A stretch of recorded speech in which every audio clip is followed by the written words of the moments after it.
Marshall Bruce Mathers III was born into a world that, honestly, seemed determined to break him.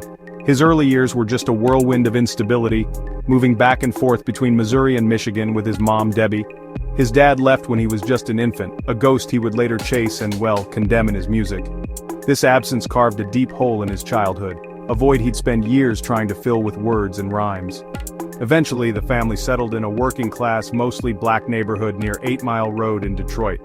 For a young white Marshall, it was a daily lesson in survival. He was bullied a lot, targeted for his race and his quiet nature. It was during these tough years that Marshall discovered his escape and, honestly, his weapon, hip-hop. He'd spend hours alone in his room, poring over a dictionary, dissecting rhyme schemes and teaching himself the craft. As a teenager, Marshall dove headfirst into Detroit's underground hip-hop scene. He began hitting up open mic nights at places like the Hip Hop Shop.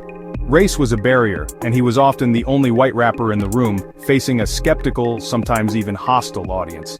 He was in an on-again, off-again relationship with Kimberly Scott, and in 1995 their daughter Haley Jade was born. He worked a string of dead-end minimum-wage jobs, like cooking at a local grill, all while desperately trying to make his rap dreams come true. In 1996, he managed to scrape together enough money to release his first independent album, Infinite. The project flopped commercially.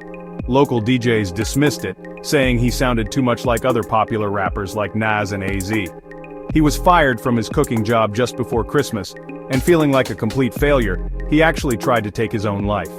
Rising from that personal abyss, Eminem unleashed a new alter ego, SlimShady.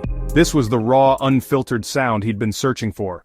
The year 1997 was a total whirlwind for Eminem.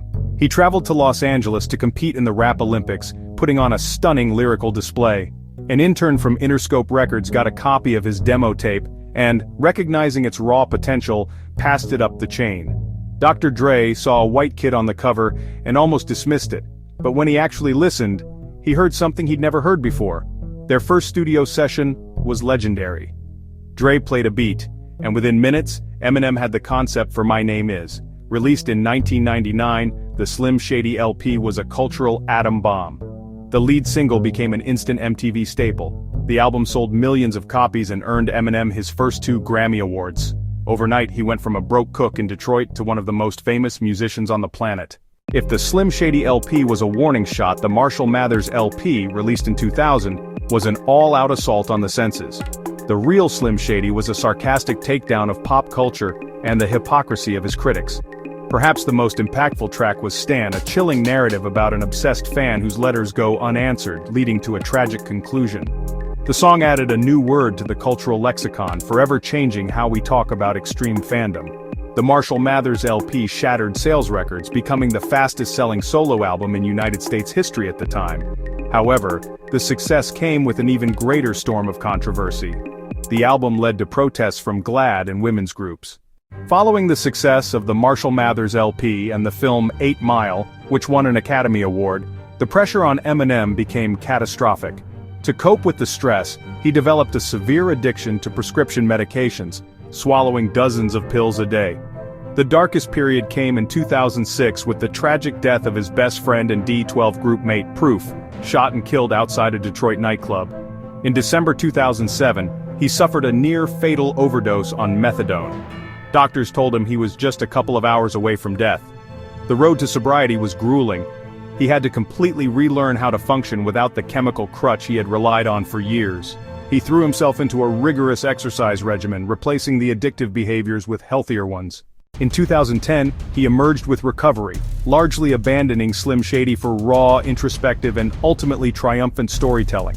Not Afraid was a powerful declaration of his newfound strength and a promise to his fans that he was back, stronger than ever. In recent years, albums like Kamikaze and Music to Be Murdered By have shown his unwavering commitment to pushing the boundaries of lyrical complexity and technical precision. From the battle-scarred basements of Detroit to the global stage of the Super Bowl halftime show and the Rock and Roll Hall of Fame, he has sold more records than almost any artist in history, won countless awards, and inspired legions of fans and rappers alike.